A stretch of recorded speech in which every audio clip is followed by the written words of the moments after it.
మహాకృపయు కనికరమును మా తండ్రి, ఘనమైన ఉన్నతమైన పరిశుద్ధమైన నీ నామమునకు స్తుతులు స్తోత్రములు చెల్లిస్తాను. గంభీరమైన స్తుతి ఆరాధన కూడికలోనైనా నీవు అనుగ్రహించిన రక్షణను బట్టినైనా హృదయపూర్వకంగా కృతజ్ఞతాస్తుతులు చెల్లిస్తాను. పాటల ద్వారానైనా మా హృదయాలను మా వాక్కుల కొరకు శుద్ధీకరించుకున్నాను. ఈ ప్రశస్తమైన సమయంలోనైనా నీ వాక్కులతో మాతో మాట్లాడు.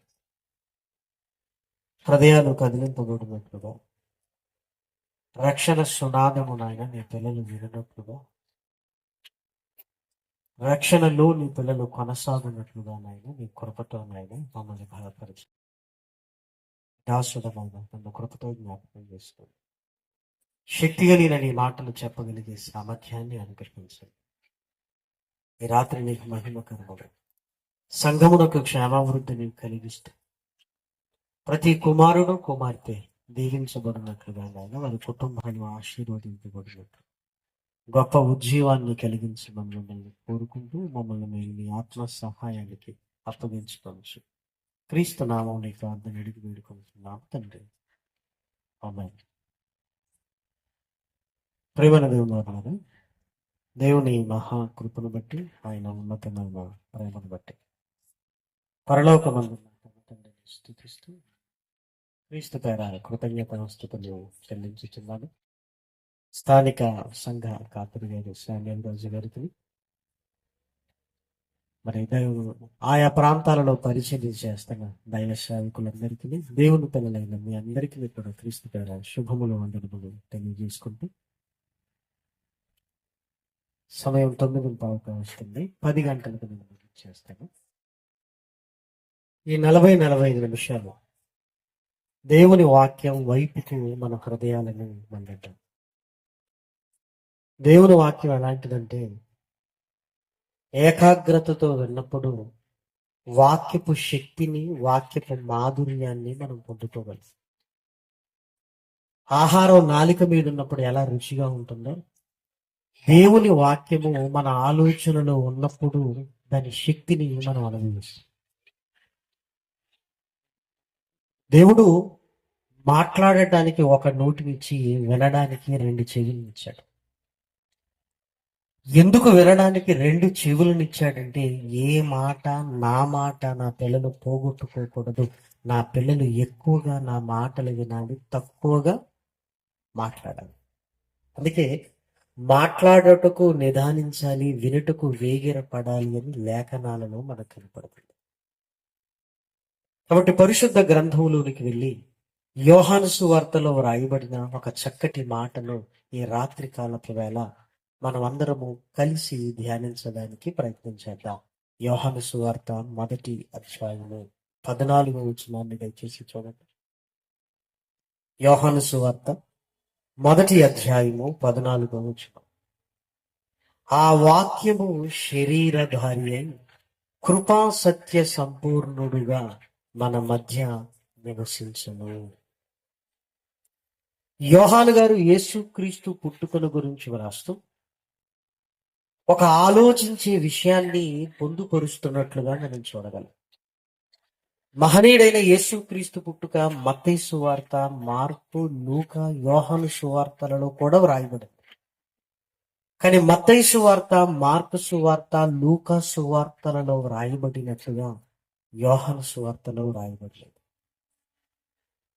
మిగిలిన సువార్తలలో ఆకాశంలో వెలిసిన నక్షత్రం, గాబ్రియేలు దేవదూత జకరియా దగ్గరికి పంపబడటం, మరియమ్మ గారి దగ్గరికి పంపబడటం, గొల్లల దగ్గరికి వర్తమానం వెళ్ళటం, జ్ఞానులు రావటం, హేరోదు చంపాలను పోవటం, ఇవన్నీ కనబడుతుంటాయి.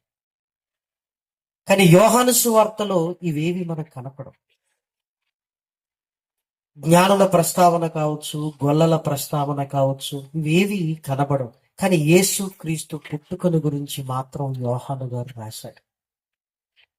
ఎంత ఉన్నతంగా రాస్తున్నాడు అంటే, ఆ వాక్యము శరీరధారి అయి అంటున్నాడు. ఒకే ఒక్క వచనములో మహనీయుడైన యేసుక్రీస్తు పుట్టుకను శరీరాన్ని ధరించుకోవటం అని చెబుతూ ఆయన కృపా సత్య సంపూర్ణుడుగా మన మధ్య నివసించాడు అంటున్నాడు. వాక్యము శరీరాన్ని ఎందుకు ధరించుకుంది? ఆ వాక్యము అంటున్నాడు. ఏ వాక్యము? యేసుక్రీస్తు పుట్టుక అనగానే లోకం ఏమనుకుంటుందంటే యేసుక్రీస్తు ఉనికి 2000 సంవత్సరాల క్రితమే ప్రారంభమైంది. 2000 సంవత్సరాలకు ముందు ఆయన లేడేమో అన్న భావనలో ఉంది చాలా మంది. కానీ యోహాను గారు యేసుక్రీస్తు ఉనికిని గురించి మాట్లాడుతూ ఆ వాక్యము అని ఆయనని ఎక్కడ చూపిస్తున్నాడో మీరు చూడగలిగితే యోహాను సువార్త 1వ అధ్యాయము 1వ వచనాన్ని చూడండి. ఆదియందు వాక్యముండెను, వాక్యము దేవుని యొద్ద ఉండెను, వాక్యము దేవుడై ఉండెను అని 14వ వచనంలో ఆ వాక్యము శరీరధారి అయి అంటే ఆదియందు ఉన్న వాక్యము, దేవుని దగ్గర ఉన్న వాక్యము, దేవుడై ఉన్న వాక్యము శరీరాన్ని ధరించుకుంది. అంటే ఆయన ఉనికి 2000 సంవత్సరాల క్రితంది కాదు, ఆది యందు నుంచి ఉన్నవాడు వాక్యముగా శరీరాన్ని ధరించుకుని భూమి మీదకి వచ్చాడు. వాక్యము శరీరాన్ని ఎందుకు ధరించుకుంది? హెబ్రీయులకు రాసిన పత్రిక 5వ అధ్యాయము 7వ వచనంలో కూడా అదే మాట వ్రాయబడింది. దయచేసి మీరు చూడండి. హెబ్రీయులకు రాసిన పత్రిక 5వ అధ్యాయము 7వ వచనము. శరీరధారి అయి ఉన్న దినములలో శరీరాన్ని ధరించుకొని కృపా సత్య సంపూర్ణుడుగా భూమి మీద బ్రతికిన దినములలో శరీరాన్ని ఆయన ధరించుకుని ఒక ఆయుష్ కాలాన్ని ఈ భూమి మీద కలిగిన దినములలో అంటున్నాడు. కాబట్టి వాక్యము శరీరాన్ని ఎందుకు ధరించుకుందో అనేక విషయాలు మిళితమై ఉంటున్న ఈ సందర్భంలో ఒక 2 విషయాలను మాత్రం లేఖనాలలో నుంచి మనం చూస్తూ అర్థం చేసుకోవడానికి ప్రయత్నించేద్దాం. ఎందుకంటే వాక్యము శరీరాన్ని ధరించుకుంది. మనమందరము శరీరాన్ని ధరించుకోవటం గొప్ప. ఎందుకంటే పుట్టక మునుపు ఉనికి లేని మనకు దేవుడు ఒక శరీరాన్ని ఇచ్చాడంటే గొప్ప. కానీ వాక్యము గొప్పది. మరి గొప్పదైన వాక్యము ఎందుకు శరీరాన్ని ధరించుకుంది? మనం శరీరాన్ని ధరించుకోవటం గొప్ప అయితే వాక్యము శరీరాన్ని ధరించుకోవటం గొప్పది కాదు. ఎందుకంటే వాక్యమే గొప్పది. ఆ వాక్యము కొద్ది కాలం ఈ భూమి మీద ఉండే మనలాంటి మట్టి శరీరాన్ని ఎందుకు ధరించుకుంది? ఒకరోజు సభకు మేము వెళ్ళినప్పుడు మాకు అకామిడేషన్కి పోలీస్ డిపార్ట్మెంట్లో పనిచేసే వారి ఇంట్లో ఇచ్చారు. సరే ఈరోజు హాలిడేనా అంటే అవునండి లీవ్ పెట్టానండి సంతోషపడుతూ. అయినప్పటికీ ఫోన్ స్విచ్ ఆఫ్ చేసే హక్కు లేదు సార్, ఎందుకంటే ఎప్పుడంటే అప్పుడు మేము రెడీగా ఉండాలి అన్నారు. కాసేపు మాట్లాడిన తర్వాత ఇంచుమించు మరలా లోపలికి వెళ్ళాడు. యూనిఫామ్ వేసుకొని కనబడతాడట. ఎప్పుడైతే యూనిఫామ్ వేసుకుంటున్నాడో ఏమన్నా పని పడిందా అనగానే అవును సార్, ఒక 1 అవర్లో వచ్చేస్తాను. హాస్పిటల్కి వెళ్ళిన డాక్టర్ హడావుడిగా బ్లూ కలర్ దుస్తులు వేస్తూ ఆపరేషన్ థియేటర్ వైపుకు పరుగులు పెడుతున్నాడు అనుకోండి, మనకి ఏమనిపిస్తుంది? ఆపరేషన్ ఉందేమో అనిపిస్తుంది. ఉదయాన్నే మీ పిల్లల్ని లేపి స్కూల్ డ్రెస్ వాడికి చూపించండి, వాడికి ఏమర్థం అవుతుంది చెప్పండి? అమ్మ స్కూల్ డ్రెస్ వేసి చక్కగా పౌడర్ వేసి మళ్ళీ పడుకోబెడుతుందని ఎవడని అనుకుంటాడా కదా? శరీరం మీదకి యూనిఫామ్ రాగానే మనకు అర్థమవుతుంది కదా. మరి యేసుక్రీస్తుకు యూనిఫామ్ కాదు, వాక్యము ఏం ధరించుకుందట? శరీరాన్ని. యూనిఫామ్ ధరించుకుంటేనే ఒక పని ఉంది అని మనకు ఆలోచన కలుగుతున్నప్పుడు ఉదయాన్నే వేసుకొని సాయంకాలాన్ని విప్పుపడేసి యూనిఫామ్ ధరించుకోలేదు వాక్యము. 33.5 సంవత్సరాలు ఈ మట్టి దేహంలో ఈ మట్టిపై బతకడానికి ఆయన ఏకంగా శరీరాన్నే ధరించుకున్నాడు.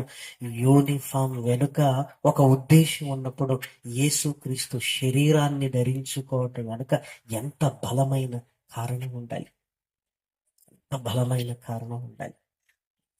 పుట్టుక అంటే శరీరాన్ని ధరించుకోవటం అని డైరెక్ట్ గా యోహాను గారు ఏమంటున్నాడంటే, ఇదిగో ఆ వాక్యము శరీరాన్ని ధరించుకుంది అంటున్నాడు. ఎందుకు? గొప్పదైన వాక్యము కొద్ది కాలం ఉండే ఈ మట్టి శరీరాన్ని ధరించుకొని ఈ భూమి మీదికి వచ్చింది.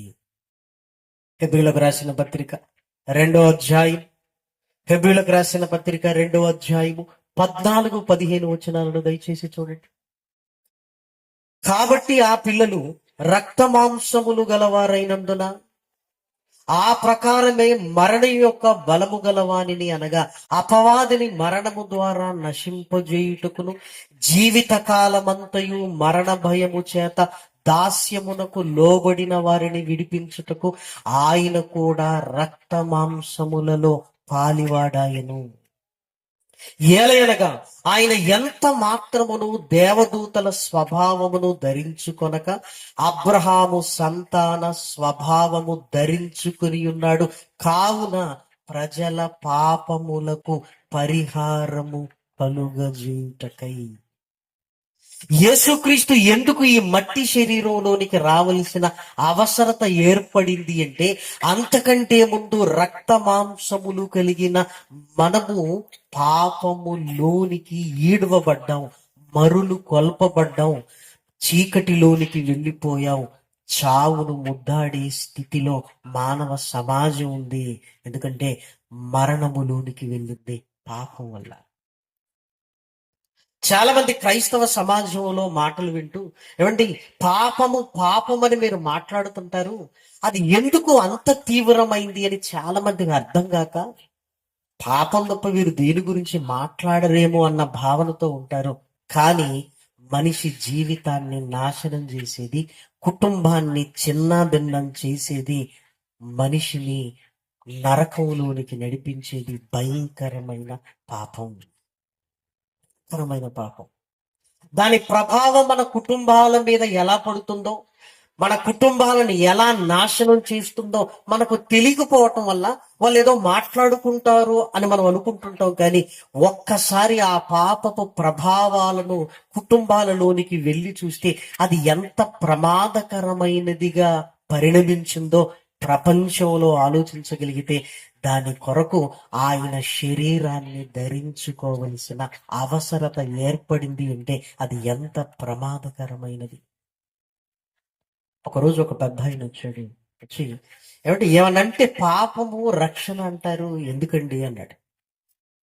సరే మాట్లాడదామండి అని యోగక్షేమాలు మాట్లాడుతూ వారి బాల్యం, వారి వివాహం, పిల్లలు అన్నిటి గురించి మాట్లాడుతున్నప్పుడు పెద్దవాడు చనిపోయాడండి అన్నాడు. అయ్యో ఎలా?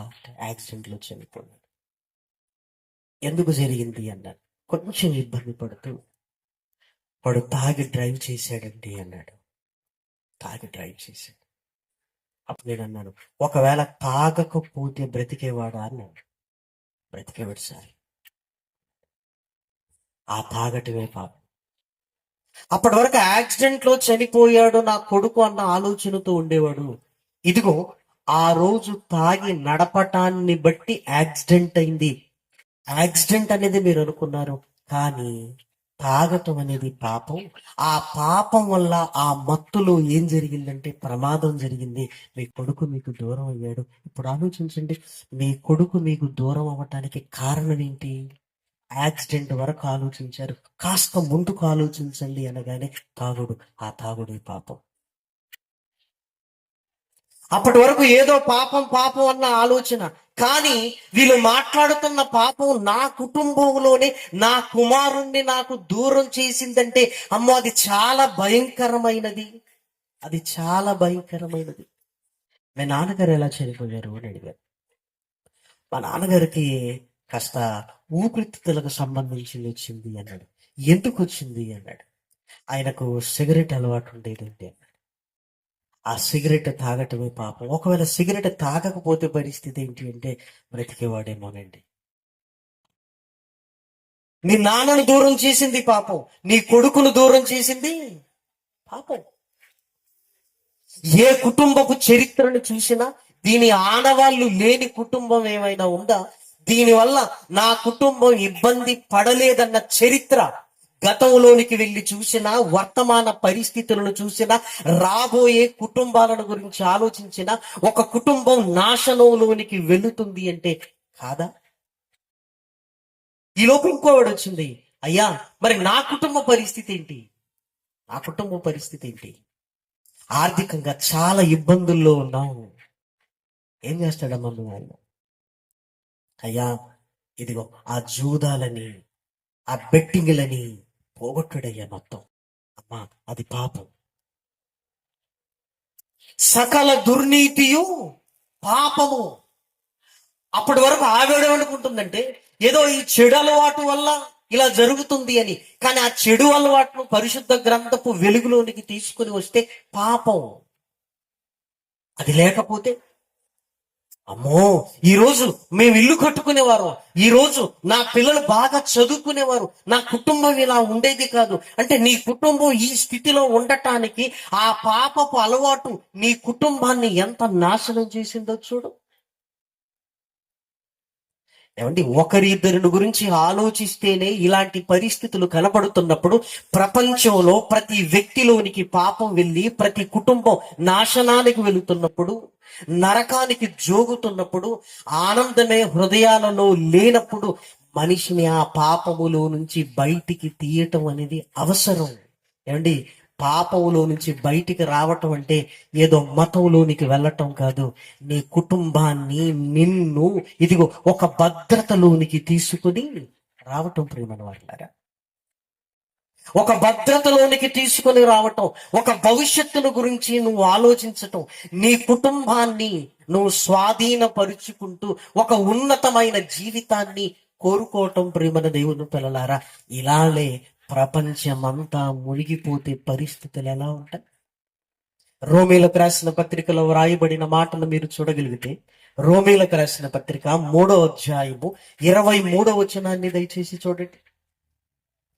ఏ భేదమును లేదు, అందరూ పాపము చేసి దేవుడు అనుగ్రహించు మహిమను పొందలేకపోతున్నారు.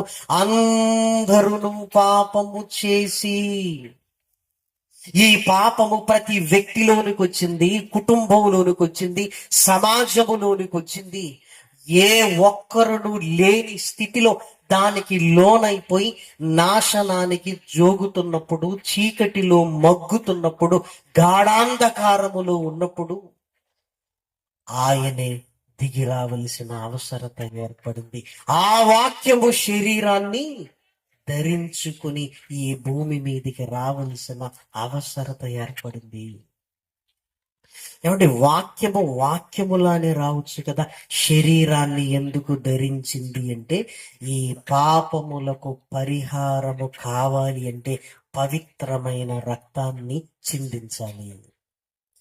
పవిత్రమైన రక్తము కావాలి అంటే రక్త మాంసములు కలిగిన దేహాన్ని వాక్యము ధరించుకోవలసిన అవసరత ఉన్నది. ఈ మధ్య చీరాల ప్రాంతంలోనికి వెళ్ళినప్పుడు ఒక సహోదరుడు వచ్చి, అమ్మకు 70 సంవత్సరాలు, బాత్రూమ్కి వెళ్తూ పడిపోయింది, ప్రార్థన చేయండి పాస్టర్ గారు. ప్రార్థన చేసాం. బయటకు వచ్చిన తర్వాత దేవుడు మహాకృప చేశారు. డాక్టర్లు ఆపరేషన్ చేయనన్నారు. ఆమె వయస్సును బట్టి ఏం కాదు, మేము దేవుడి మీద భారం వేసాము అన్నారు. సరే అనగానే వెంటనే 4 బాటిల్స్ బ్లడ్ సిద్ధం చేసుకోండి అన్నారు. ఇక వెంటనే మనకు తెలిసిన 10 మందికి ఫోన్ చేసుకుని ఒక 4 బాటిల్స్ బ్లడ్ సిద్ధం చేసుకున్నాము అన్నారు. ఏమంటే ఆపరేషన్కు రక్తానికి ఉన్న సంబంధం ఏంటండి? ఆపరేషన్కు రక్తానికి ఉన్న సంబంధం ఏంటి? డబ్బు ఉంటే జరగదు ఆపరేషన్. ట్యాంకర్ నీళ్లు ఉన్నాయండి, ఏమైనా సరిపోద్దంటే కుదురుతుందా? ఆపరేషన్కు రక్తానికి ఎలాంటి సంబంధం ఉందో పాపానికి పవిత్రమైన యేసుక్రీస్తు రక్తానికి సంబంధం ఉంది. అప్పుడు ఆయన అక్కడ కూర్చొని, ఏమిటి రక్తం లేకుండా ఆపరేషన్ చేయలేరా, అసలు రక్తం ఎందుకొని ఆర్గ్యుమెంట్ చేయట్లేదు. డాక్టర్ చెప్పగానే ఇదిగో బ్లడ్ లాస్ అవుతుంది ఆపరేషన్ లో అని వెంటనే రక్తాన్ని సిద్ధం చేసుకున్నప్పుడు అలాగే ఏ రక్త మాంసములు కలిగిన దేహములో ఉండి మనిషి పాపం చేశాడో, ఇదిగో యేసుక్రీస్తు రక్త మాంసములలోనికి రావటానికి కారణం ఆ పవిత్రమైన రక్తాన్ని మన కొరకు చిందించి ఏమంటే రోగాన్ని తీయటానికి ఎలా ఆపరేషన్ కొరకు రక్తం కావాలో, పాపాన్ని తీయడానికి కొరకు కూడా ఒక పవిత్రమైన రక్తము చిందింపబడాలి. ఇది సామాన్యంగా చెప్పబడే విషయమే, ఇది కాంప్లికేటెడ్ కాదు. మనకు అర్థం కాక అసలు రక్తం ఎందుకు అంటుంటాం. ఏ రక్త మాంసములు కలిగి నువ్వు పాపము చేసావో అందులో నుంచి పవిత్రుడు కావాలంటే పవిత్రమైన రక్తము మన కొరకు చిందింపబడాలి. అందుకే ఆ వాక్యము శరీరాన్ని ధరించుకొని ఈ భూమి మీదికి వచ్చింది. హెబ్రీయులకు రాసిన పత్రిక 10వ అధ్యాయము, హెబ్రీయులకు రాసిన పత్రిక 10వ అధ్యాయంలో వ్రాయబడిన చక్కటి మాటను చూడండి. 7వ వచనం, హెబ్రీయులకు రాసిన పత్రిక 10వ అధ్యాయము 7వ వచనం. అప్పుడు నేను గ్రంథపు చుట్టలో నన్ను గురించి వ్రాయబడిన ప్రకారము, దేవా నీ చిత్తము నెరవేర్చుటకు ఇదిగో నేను వచ్చి ఉన్నానంటిని. 10వ వచనం, యేసుక్రీస్తు యొక్క శరీరము ఒక్కసారి అర్పింపబడుట చేత ఆ చిత్తమును బట్టి మనము పరిశుద్ధ పరచబడి ఉన్నాము. ఆ చిత్తమును బట్టి ఒక ఆపరేషన్ జరిగేటప్పుడు నలుగురి రక్తాన్ని మన గ్రూపుకు సంబంధించింది సేకరించి ఎలా రెడీగా పెట్టుకుంటామో, పాప విమోచన జరగాలి అంటే పవిత్రమైన యేసుక్రీస్తు రక్తము చిందించబడాలి.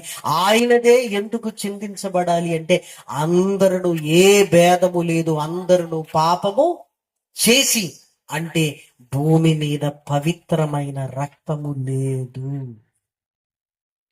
అందుకే ఆ వాక్యము శరీరాన్ని ధరించుకుని ఈ భూమి మీదికి వచ్చింది. అందుకే యేసుక్రీస్తు పుట్టుకలో ఏదో బాలుడు అన్నట్లుగా ఎవ్వరూ ఆలోచించటం లేదు ప్రియమైన దేవుని పిల్లలారా. ఎందుకో తెలుసా? ఆయన శరీరధారి అయి వచ్చింది అందరి కొరకు అన్న సంగతి అందరికీ అర్థమైంది. అందుకే జ్ఞానులు వచ్చి సాగిల పడిపోతున్నారు. ఎందుకు సాగిల పడిపోతారు? చాలా సార్లు పిల్లలు కలిగారు చూడడానికి వెళ్ళినప్పుడు ఎవరి దగ్గరికైనా వెళ్ళి సాగిల పడ్డామండి మనం చూసి, అమ్మ పోలిక నాన్న పోలిక అని చెప్తాం. కానీ జ్ఞానులు వచ్చి యేసుక్రీస్తు దగ్గర ఏం చేస్తున్నారు? మరియమ్మ గారి పోలికేనండి అని మనలా మాట్లాడట్లేదు, సాగిల పడుతున్నారంటే ఆయన శరీరాన్ని ధరించుకుని వచ్చి మనందరి కొరకు అన్న సంగతి అర్థమైంది. గొల్లలు కూడా వెళ్ళి అత్యానంద భరితులవుతున్నారు. ఇదిగో అందరి కొరకు ఆయన పుట్టాడు, అందరి కొరకు ఆయన పుట్టాడు అని.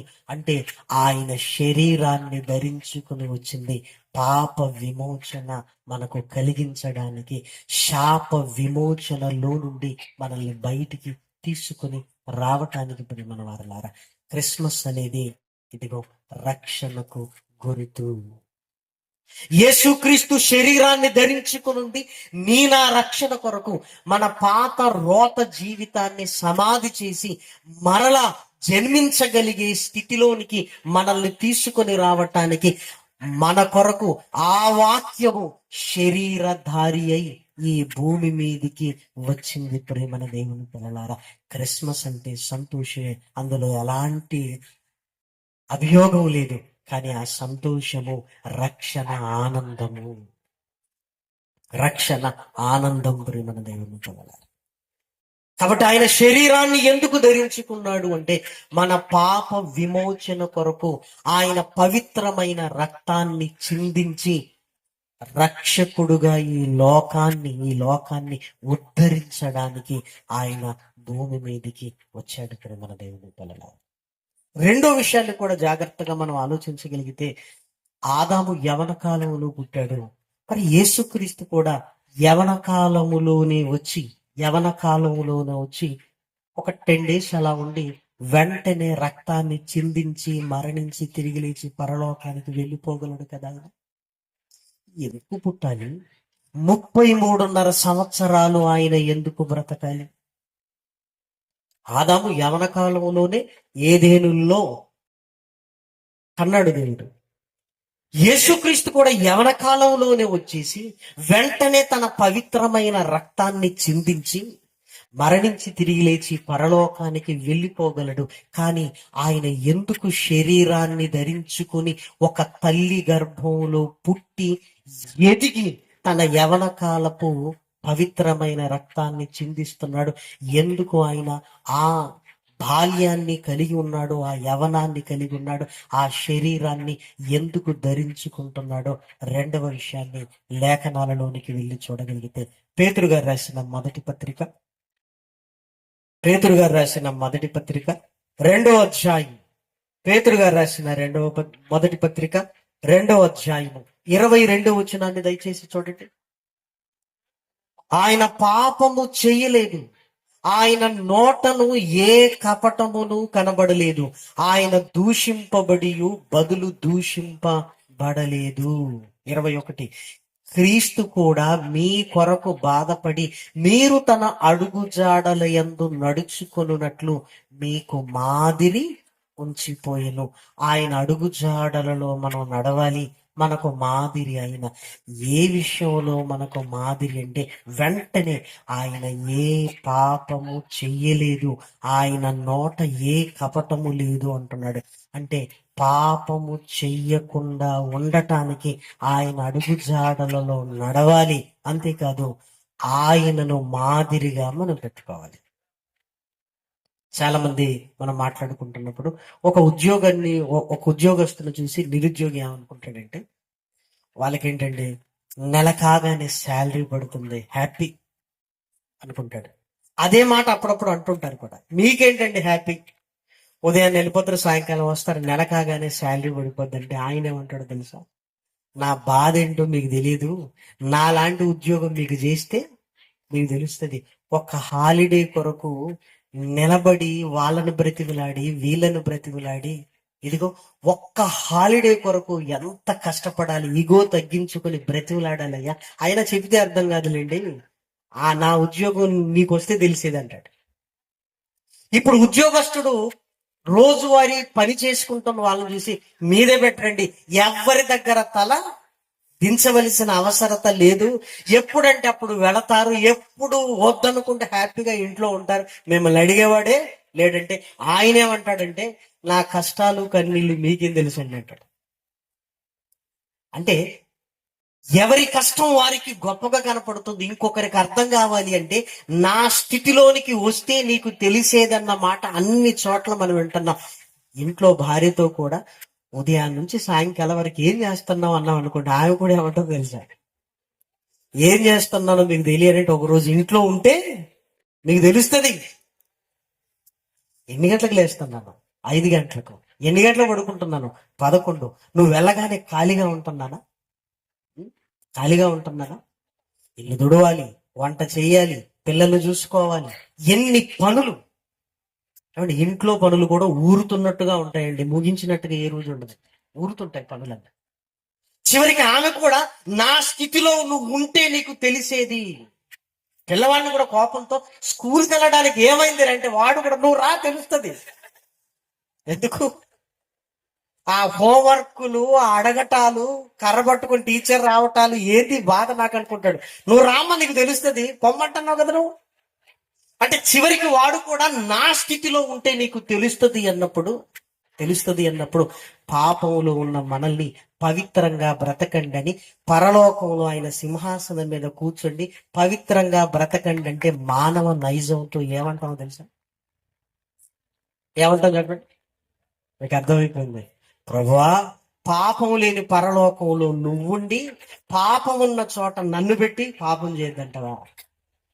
ఆత్మగా నువ్వుండి శరీరాన్ని నాకిచ్చి, ఆయన ఆత్మగా ఉన్నాడు, శరీరాన్ని నాకిచ్చి పాపం చేయొద్దంటవా?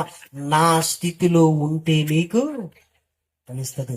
అందుకే ఆయన 10 రోజుల కొరకు రాలేదు. ఆయన 10 రోజుల కొరకు రాలేదు. ఒకవేళ 10 రోజుల కొరకు వచ్చి వెళ్ళిపోతే ఏమంటాం? నాలా ఆయుష్ కాలంలో ఉంటే నీకు తెలిసేది. ఏమంటే మనుషుల చేత దేవుడు విమర్శింపబడివాడు కాదు. మన ఆలోచనలు ఎరిగినవాడు, మానవ నైజాన్ని ఆయన గుర్తించినవాడు, మనుషుల ఆంతర్యాన్ని ఎరిగినవాడుగా, ఇదిగో ఆయన్నే పాపములో నుంచి బయటికి తీసుకుని రావటానికి, పాపము లేకుండా మనం ఎలా బ్రతకాలో చూపించడానికి ఆ వాక్యము శరీరాన్ని ధరించుకొని ఈ భూమి మీదికి వస్తుంది. ఎందుకనండి, యేసు క్రీస్తును మనం ఎందుకు చూడాలో తెలుసా? ఆయనలా పాపము లేకుండా ఎలా బతకాలి అన్నది చూడాలి. ఎందుకంటే ఆయన మనలాంటి శరీరాన్ని ధరించుకున్నాడు. ఎంత మాత్రమును దేవదూతల స్వభావమును ధరించుకొనలేదు. మన శరీరానికి ఆయన శరీరానికి ఉన్న తేడా ఏంటి అంటే, మనము పాపములో ఉన్నాము, ఆయన పవిత్రతలో ఉన్నాడు.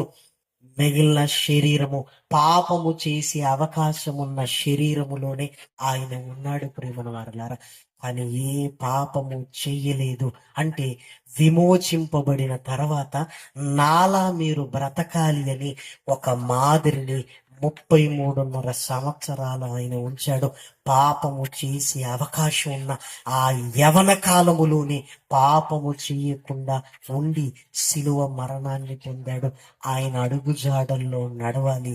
ఆయన మనకు మాదిరి. ప్రియమైన దేవుని పిల్లలారా, అందుకే మనం క్వశ్చన్ చేయలేము, ప్రభా నేను పాపం చేయకుండా ఎలా ఉండగలను అని ఆయన అడిగితే, నీకంటే ముందుగా పాప ప్రపంచంలోనికి ఈ శరీరాన్ని ధరించుకొని నేనున్నాను కదా అంటాడు ఆయన. నేనున్నాను కదా, నేనున్నాను కదా, నా అడుగుజాడల్లో నువ్వు నడవాలి, నేను నీకు మాదిరి.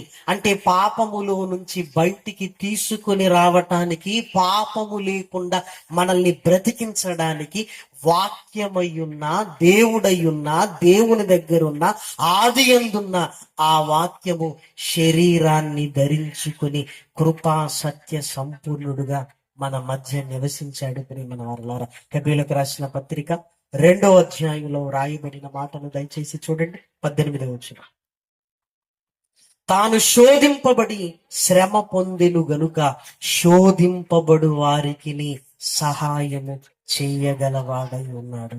నేను హెల్ప్ చేస్తాను, ఎందుకంటే నీలాంటి శరీరములో నేను ఉన్నాను, నేను శోధింపబడ్డాను, నేను ఎలా జయించానో నాకు తెలుసు, మీకు నేను హెల్ప్ చేస్తాను అంటున్నాడు.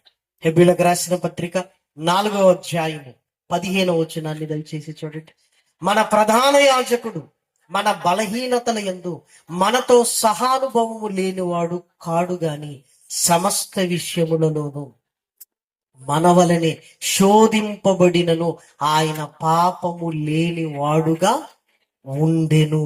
మనము కూడా పాపము లేని వారుగా ఉండగలుగుటకు ఇదిగో మాదిరిగా ఆయనే మనకిచ్చిన శరీరాన్ని ఆయనే ధరించుకుని ఈ భూమి మీదకి వచ్చాడు. ఇప్పుడు మన దేవుని పిల్లలు, నిజంగా మీరు ఆలోచించండి, రక్షణలోనికి తెచ్చుటకు, పాపము లేకుండా బ్రతుకుటకు ఆయనే ఆ వాక్యము శరీరాన్ని ధరించుకొని ఈ భూమి మీదకి వచ్చింది. మన వలె ఆయన శరీరాన్ని ధరించుకున్నప్పుడు ఆయన వలె మనం ఎందుకు బ్రతకూడదు?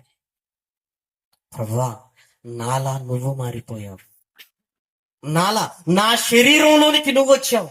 అప్పుడు నువ్వేమన్నాను, నేనేమన్నాను? నీలా నేను బ్రతుకుతానయ్యా. నా కొరకు నిన్ను నువ్వు తగ్గించుకొని వచ్చినప్పుడు ఇదిగో నీ స్థాయిలోనికి నేను ఎదుగుతాను. ఆయనదేమో తగ్గింపు, మనదేమో వర్ధిల్లటం. ఆయన తగ్గించుకున్నప్పుడు నీ జీవితాన్ని ఆ స్థాయిలోనికి మనం ఎందుకు తీసుకుని వెళ్ళకూడదు? దయచేసి మీరు ఆలోచించండి. ఆయన సింహాసనాన్ని వదులుకున్నాడు, నిన్ను పాపాన్ని వదులుకోమంటున్నాడు. పనికిరాని దాన్ని పట్టుకుని వేలాడుతున్నావు, కానీ సింహాసనాన్ని వదులుకున్నాడంటే మీరు ఆలోచించండి. ప్రయోజనకరమైనది, గొప్పది ఆయన వదులుకుంటే పనికిరాన్ని, పాపాన్ని వదులుకొని లేని స్థితిలో ఈరోజు ఏమైనా ఉన్నావా?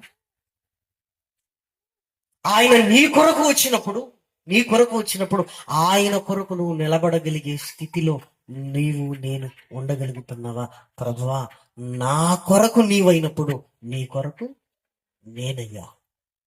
రక్షణలోనికి రావాలి, పాపపు వాసనలు లేకుండా దేవుని కొరకు పరిమళ సువాసనగా ఈ భూమి మీద బ్రతకవలసిన వారం ప్రేమన వారలారా.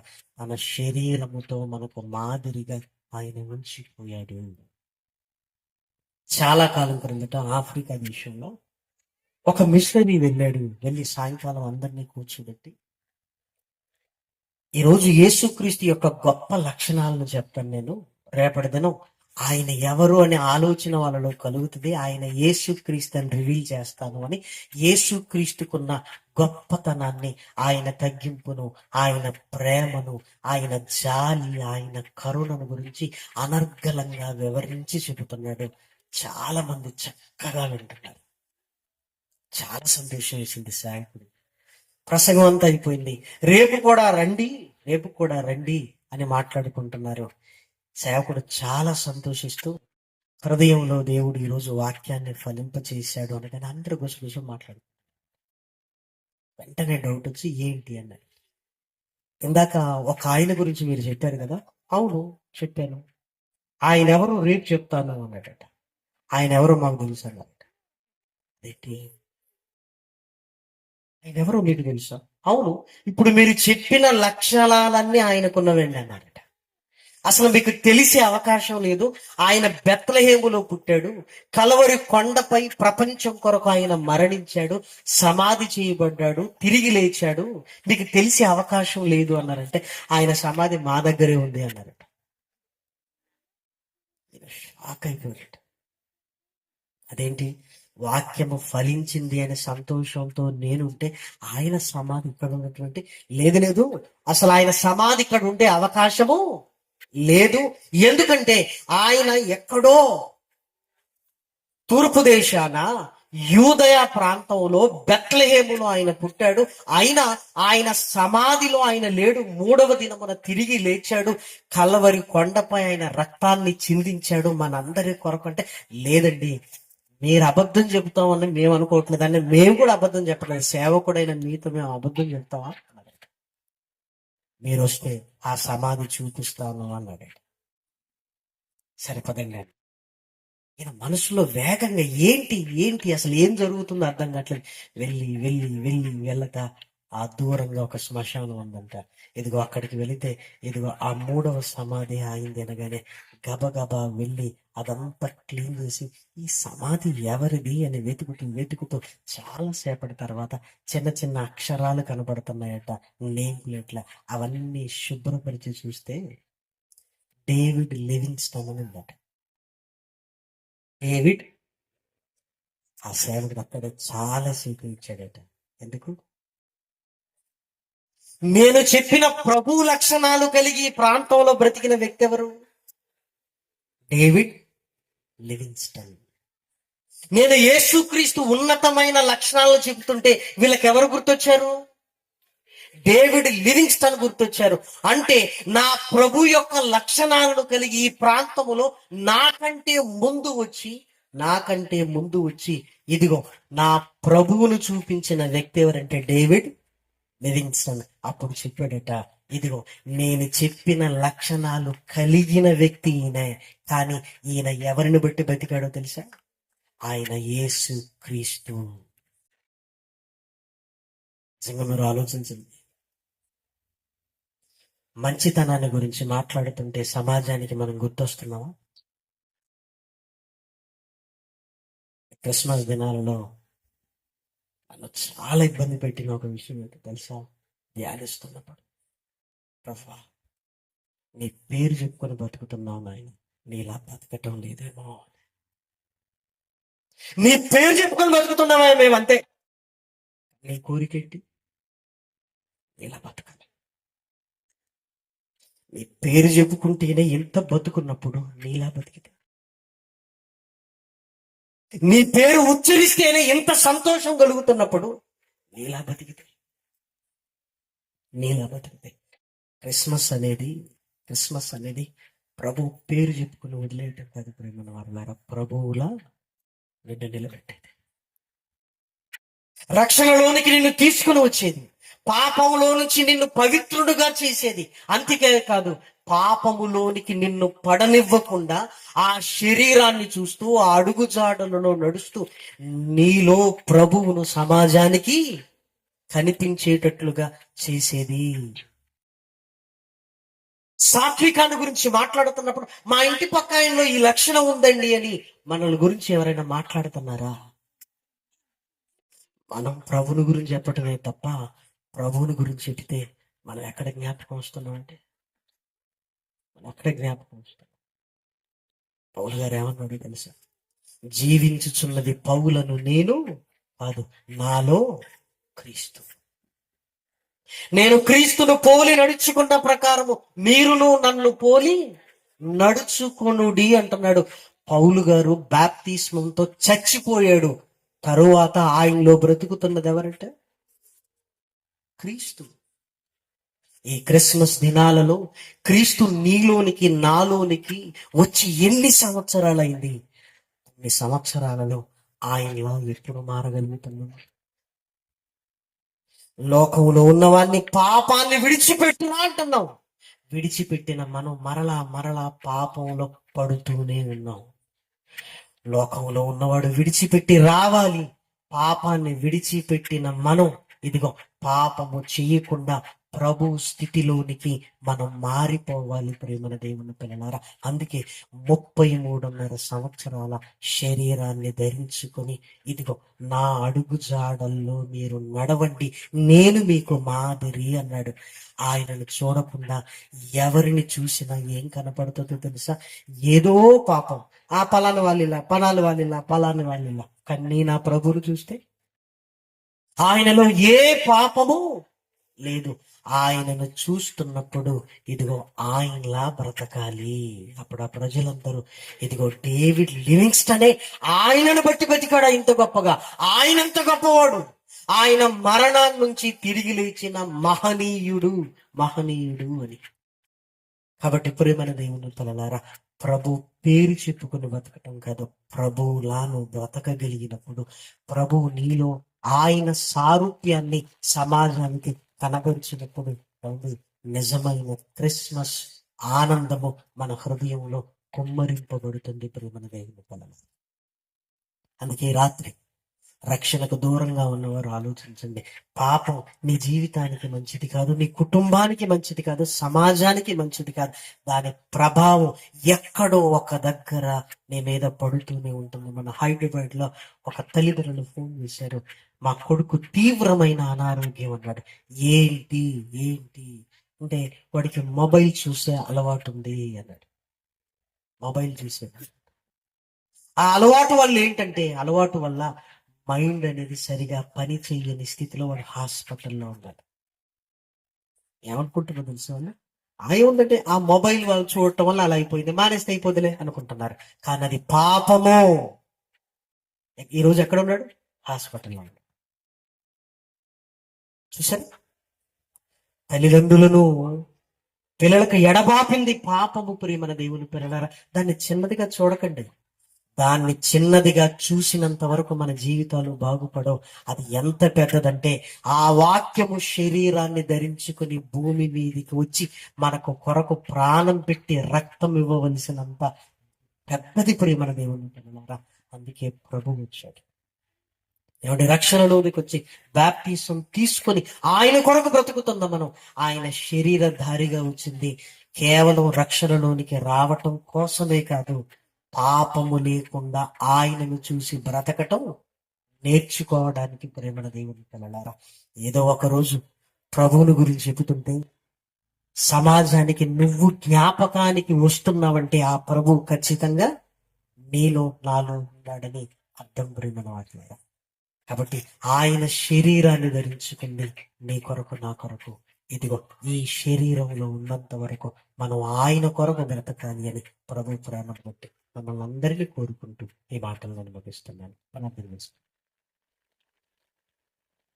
మహాకృపయు కనికరము కలిగిన మా కన్న తండ్రి, ఘనమైన మహోన్నతమైన నామమున పుస్తకమున స్తోత్రములు చెల్లిస్తున్నాను. వాక్యమై ఉన్న శరీరాన్ని ధరించుకున్న నాయన యేసుని గురించి ఆలోచిస్తున్నాయన మా జీవితం సరిపోతున్నాయి. అంటే ఇదిగో మా కొరకు ఉన్నప్పుడు నాయన మేము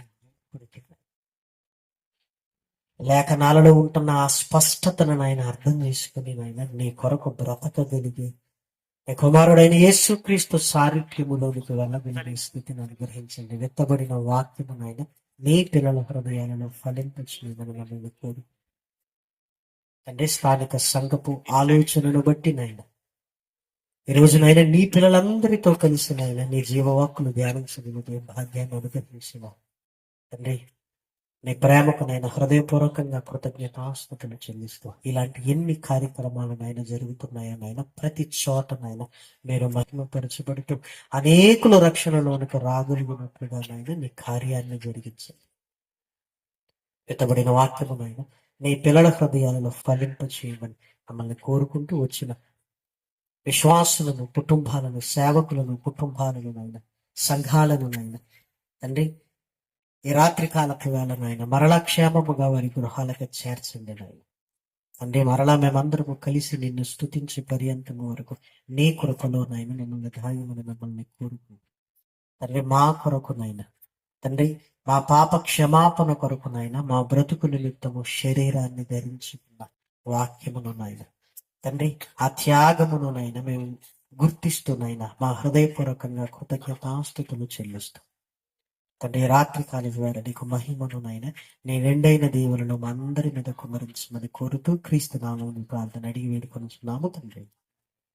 ఆమేన్.